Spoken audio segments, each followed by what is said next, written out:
Kanina pa ako antay ng pansit na yan at namuti na yung mata ko hintay. Tsaka tingnan mo ay tala-tala mo, pansit na pansit lang talaga, tulaman na kasamang lumpia.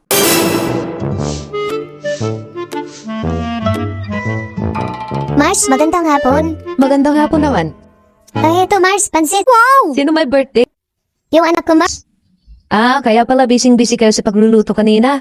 Kaya lang Mars, sa susunod ayusin nga naman ha. Ah, bakit naman Mars? Ito anong oras na? Tingnan mo nga, ngayon ko lang nagdala. What? Hindi na to oras ng merienda eh. Hapunan na eh. Paano? Kakainin pa ba namin yan? Masasayang lang yan eh. Mamaya-baya, kakain na kami ng hapunan. Aabutin na ng kinabukas yan, tapos mapapanis na yan. Oh no! Ang lagay yan tabi pa magtatapon yan kapag napanis na yan. Pasensya ka na Mars, kasi hapon na kami nakapagluto. Bakit naman kasi hapon na kayo nag-upisang magluto? Marami pa naman kasi kami Mars ibang ginawa. Alam niyo naman Mars na may birthday tapos uunahin niyo kung ano-ano pang ginagawa yung una. Kailan pa ba kayong nagplanong maghahanda? Naku Mars, nakaraang linggo pa. O kita mo, nakarang linggo pa para kayo nagplanong maghahanda tapos ngayong hapon na kayo magluluto. Anong kalokohan yan? Kanina pa ako antay ng pansit na yan at namuti na yung mata ko hintay. Tsaka tingnan mo ay tala-tala mo, pansit na pansit lang talaga, tulaman na kasamang lumpia. What? Ipasan tuloy kami ng merienda. Pasensya ka na Mars, di ko naman kasi alam na inaantay mo pala ito. Paano hindi? Kanina pa ako pabalik-balik doon.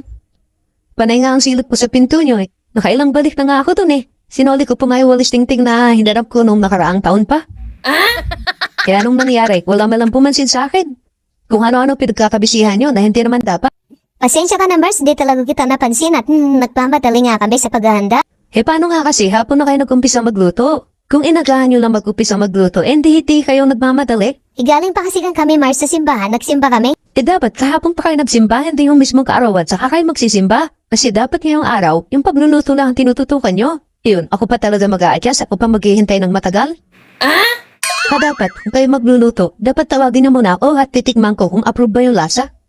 At kung magpapakain kayo ng bisita, dapat magdala ka muna rito, hindi yung uunahin pa pa ibisita nyo. What? Okay siya, kung ayaw mo, ipapalik ko na lang ito sa amin, para hindi naman ito masayang. Bakit? Sinabi ko bang ayaw ko? Pwede ba sabi mo naman, hindi niya makakain? O, akin na nga. Wala naman akong sinasabi eh. Kunwari ka pa, gusto mo rin pala, dami mo pang sinasabi. Aba, pwede din naman itong pakain sa aso ah. What? Paborito pa naman ng aso namin to. Sigurado ka masarap to ha? Ano naman kung hindi masarap, ipapakain mo din naman sa aso. Siyempre, pihigan din naman yung aso ko eh. Hindi naman kakain yun ng hindi masarap. Ganun ba? Masarap naman yan. Okay, sige na. Sa susunod ha, agahan yung magluluto. O siya nga pala, teka, asan ba yung cake nito? Yung cake Mars? Sorry, wala kaming pambili.